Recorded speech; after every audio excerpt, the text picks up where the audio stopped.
a explosé totalement. Ma deuxième fille, Rachel, elle voulait pas en parler. Elle est partie à Paris juste après les obsèques. Alors je pense pas qu'elle voulait s'éloigner de nous en particulier, mais s'éloigner de tout ça en fait. Elle n'en parle quasiment pas.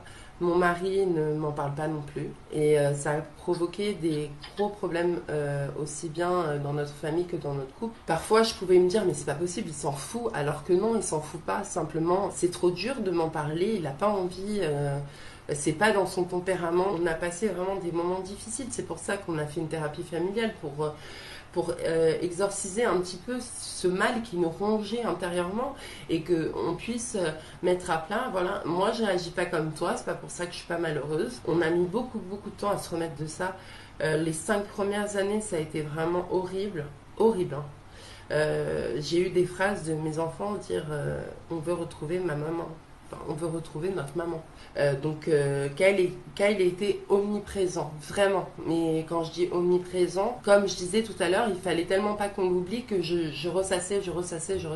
Il a partagé ça avec nous et je m'en suis énormément voulu. Un jour, on est parti dans un parc. Je dis à Evan, Evan, est-ce que tu peux t'asseoir sur le trône, comme ça je prends une photo. Et c'est une photo que j'avais fait avec Kyle. Et il m'a dit, maman, je ne suis pas Kyle. C'était pas du tout mon intention, par contre, que les choses soient claires. C'était vraiment pas. C'est parce que je trouve l'endroit très beau, en fait. Il avait pas peur de dire ce qu'il pensait. Donc c'était libérateur pour lui et que pour lui, la parole était libérée et qu'il n'y avait pas de tabou. Donc il a dit, bon, à un moment donné, non, j'ai pas envie. J'ai pas envie de faire la même photo que mon frère.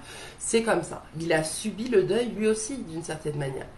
Je savais que c'était pas parce que je disais 10 000 fois par jour Kyle que ça changeait quoi que ce soit à mon amour pour lui.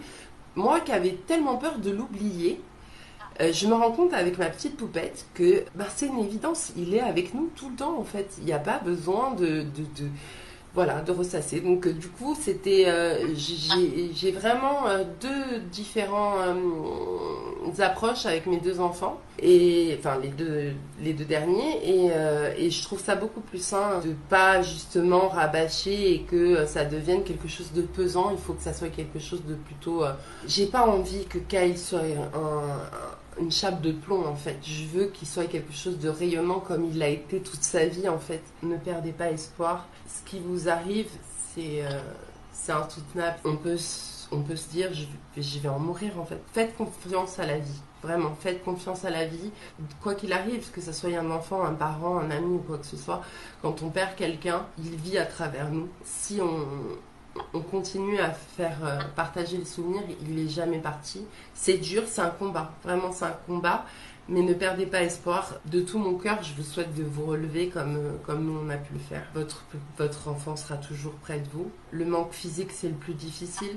C'est ça le pire. Il est toujours là.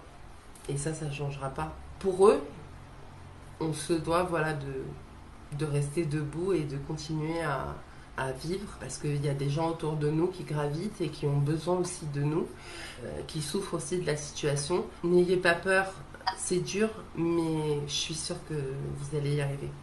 Gardez espoir, vraiment. Je vais juste faire ce petit message à tous les gens qui m'entourent. Je vous aime tous. Je vous ai toujours aimé, mais je vous aime 10 fois plus parce que je me rends compte que la vie peut basculer à tout moment et que on dit jamais assez je t'aime. Donc je vous aime.